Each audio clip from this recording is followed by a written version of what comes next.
Good morning and welcome, welcome to Grace Church on the Hill. I'm here with Chris Leonard. Thanks for coming on the show.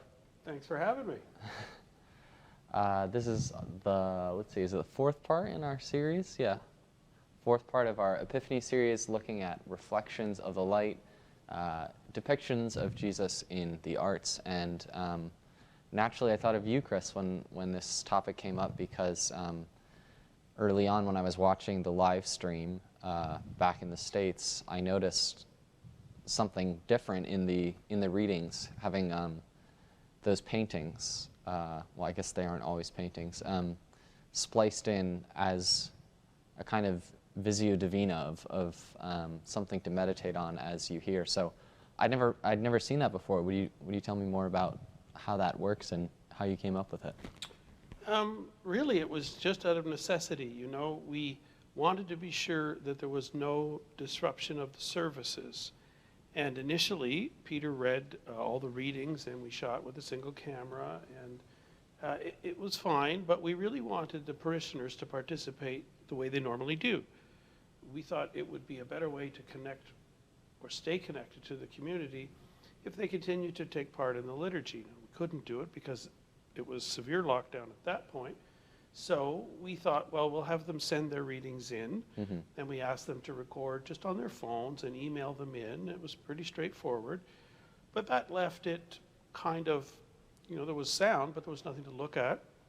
And initially, we used the stained glass here because we have these great photos of it, and we used that to punctuate it. And then in short order, I started to assemble images that not so much illustrated the readings, but were, to me, a form of musical underscore, or some kind of way of providing just something to look at, something to contemplate on, and the response was pretty good. So we continued to do it for all three readings, and then even when people could return to read, we kept doing it because we thought it had become part of things. And there was so much imagery to explore because it started, really it was Lent by then, and there is just so much rich imagery. And I was not familiar with it myself. I don't have an art background or anything.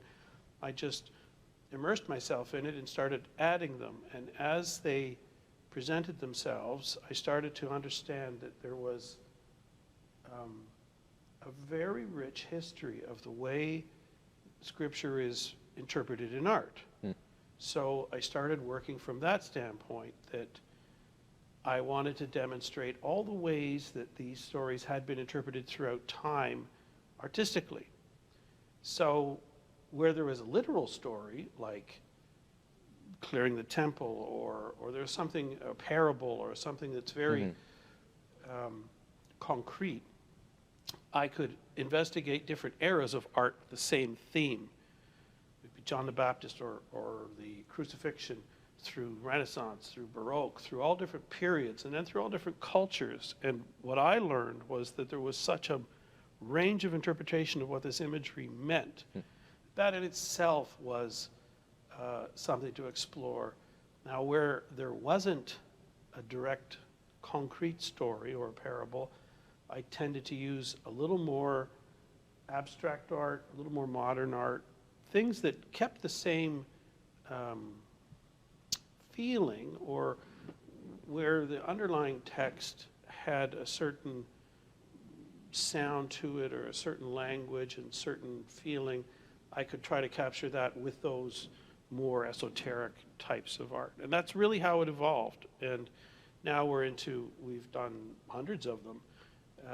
And each week, I really enjoy putting that together. But it was purely done as, happenstance. Yeah, well, it seems like kind of one of the silver linings of an otherwise cloudy time. I'm kind of sad that I don't get to see them being in the service, but I'm curious, you mentioned just like different cultures showing these events. I think the art I'm most familiar with is European Western art, and there's a tendency there, I think, sometimes to think of Jesus as just like us. I wonder how you found that as you've been compiling these, kind of working against that grain, or have you been able to find other sources? I wanted it to be, it was deliberately diverse, because as I immersed myself in it, it became apparent that the interpretation of Jesus' life and Jesus' imagery was certainly as wide as the world, and that every culture had its own. We're dominated by the Western concept of Jesus, with long hair and robes and the beard, and the one that I saw on the wall in my parents' house, the Sacred Heart, all of that. And the world's richer and more nuanced than that. And I wanted to show that for sure. That was deliberate. But it was also a deliberate because it was a discovery I was making at the same time. I had no idea that there was such a enormous collection of this type of imagery, and that the interpretation was always different. There is heroic Jesus, there is pious Jesus, there is forgiving Jesus, there is Jesus of every culture, there is this massive range, and I grew up in a time when it was kind of hippie Jesus. Mm-hmm. You had Godspell and Jesus Christ Superstar and things like that, and I must say I missed a lot, I think, because I wasn't exposed to a broader range of the story. And so as I discovered it, I wanted to use it more and more and more. And then I would very deliberately try to find a similar expression in different cultures. You know how lamb appears quite a bit. The lamb and leading and shepherding, and that is a universal thing, because everywhere on earth there are sheep, and they're all led in one way or another, and that was a fascinating part to get through. The Passion itself is probably the most widely interpreted thing in art, certainly that I've come across. So that it was almost overwhelming. There was so much to work with. But I really enjoyed it, and I enjoyed broadening my understanding of what art was.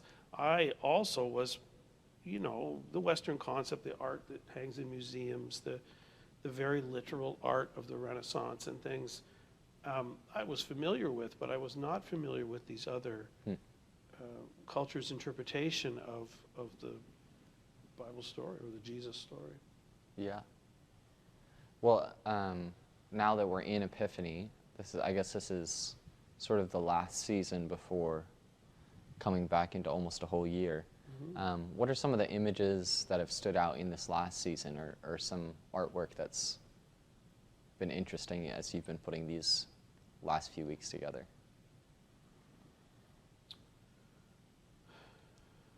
It's kind of hard to say. The last few weeks, getting ready to re-enter Lent and having completed the cycle of the year, I've worked more and more with the abstract images because I was less able to interpret it directly. Some of the readings in the last 2 weeks are a little more ethereal and didn't lend themselves as much to that really literal illustration. At the same time, I think that I've evolved in the way I understand the readings and how they can be interpreted visually, and just sort of improved on it. I have my favorites, Caravaggio, Rembrandt.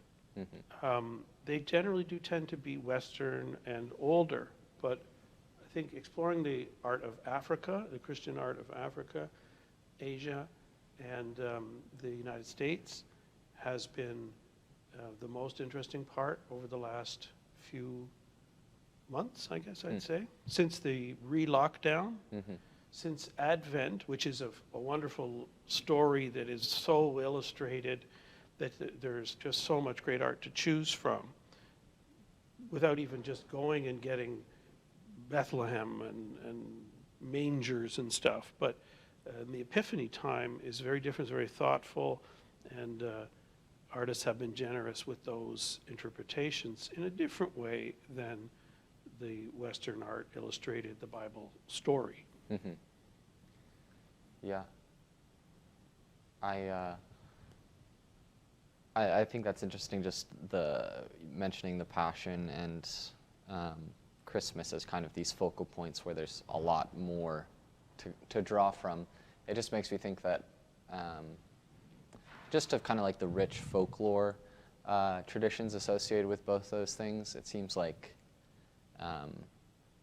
not just elites have kind of made those moments in the Christian story their own by illustrating them. So, I did notice that people do tend to claim Jesus in different times. Jesus is a nobleman, and he's dressed in kingly clothes and things that are clearly at odds with the story itself and with the idea of humility. But nonetheless, each time seems to have interpreted to their benefit the story for themselves. I can't blame them for that, but I do find it very interesting when I come across some of that stuff. Now, something I'd like to mention too, though, is often I'm not using strictly Christian art, but I'm looking for something that is the underlying feeling. When there's desperation, like in the parts of the Passion, I used imagery that was about orphans or really the poor or the disenfranchised and things like that, so that it wasn't always the biblical stories, but the reflection of those values in art expressed outside of Christian art. So those paintings were also very important to me because I think they move the story along well without being literal all the time.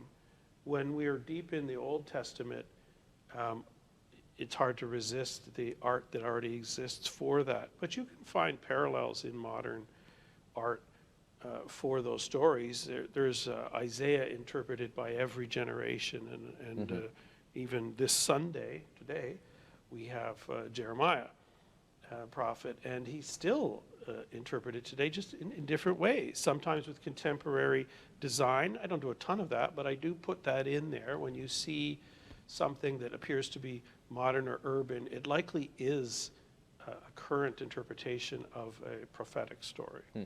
Just it's Jeremiah in jeans instead of, with a halo or that sort of thing. I don't know if this question is stealing any of your magic, but would you tell us a little bit about just how you find the images? Well, the first thing I do is read the passage. And if I have the recording, I listen to it. And I want to hear how the reader is saying it. Then I literally search on that passage, on the chapter and verse, to see if there is anything that just pops up. That will usually get me started. And then I'm diving into a few images and then following those paths. And often I will simply type in desperation and look for images. And then as I see what's coming towards me, I follow different rabbit holes. And I might say desperation, Renaissance. And then you will see images that will then in turn inspire me to look for other ones. It's kind of a funny process, but that's just the way I've done it since it started. I tend to be not going so much on biblical concepts as what I interpret as the story underneath. And then because so much art in history is commissioned by the church or artists worked primarily within that realm, that comes up. So I'll follow that. And then I try to always have some Byzantine art and Baroque art and that period in Western art where there was such a great number of painters working on the spreading the gospel, which I suppose they couldn't do through literacy, but would have to do it through imagery. The world wasn't literate. So those are very important parts of the story, and there is just so much of it. You could just never leave one era. And keep showing, but I decided early to look for a wide variety. So it probably takes longer than it should to do, but I really enjoy doing it. So it's become a really important part of my week, and I get a lot of positive feedback from people about what they see and what they think about the imagery, or that they just like that it sort of adds a soothing element to it. And that's how it's evolved, and that's how I find them. Literally, I just sit and look and search on different terms, usually emotional words like desperation, suffering, piety, all of that type of thing, and then follow where that goes in the image banks of the world. Yeah. Some of them I take with my phone. Some of them are pictures of Grace Church.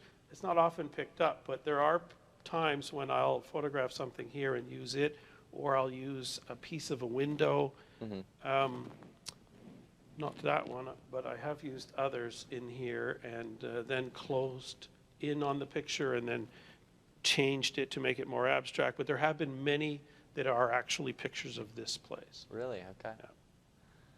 Well, maybe that's a good segue into the next bit. I know your job isn't just to make photos for Sunday's readings, and you're not often on the front side of the broadcast, but I know you're back there working hard.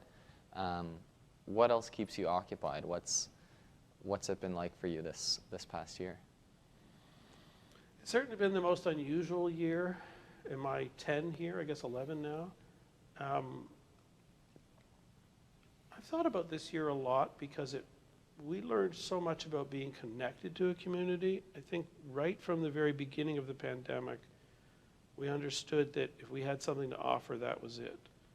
That we could stay part of people's lives and offer some continuity and comfort. Because right from our initial broadcast, which I guess technically were horrible, but right from the beginning, people said they found it comforting to see their church and to hear the voices of their friends, and to see Peter up there, I think, was a very important part of it. And that became a very important focus for us. We thought we understood community in one way before, but the pandemic taught us a very different way of understanding what the church means to the people, to its people.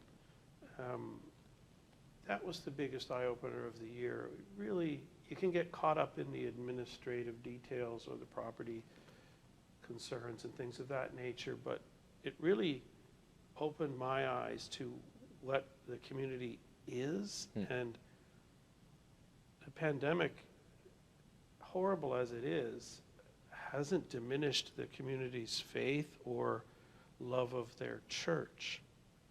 They're not here to experience it all the time, but I think still they feel connected to it, and that's been the most important part of this year, for sure. The fact that we were able to add a stained glass window this year, of all years, and to have people really celebrate that without being able to come and have a big party and any of that stuff, but to really feel that it's an important step for the church to have this new window and all of that.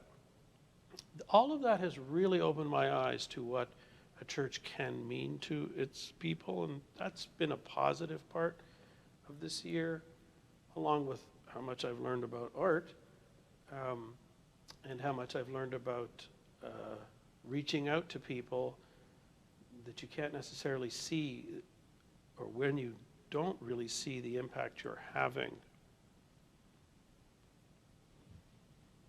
Wow, yeah. I feel like those seem like really helpful lessons from a year. I think my own retrospection has been so focused on kind of the details, and I coming kind of into this community in this time of transition, I've definitely missed kind of that other side of knowing that people are watching and seeing, even as I've talked to some people on the phone and seen in September and October some people in person. Yeah, but I think that's encouraging to hear, just like your sense of the way the community's continued? Well, I would say the people here are used to you, and they figure you as part of it.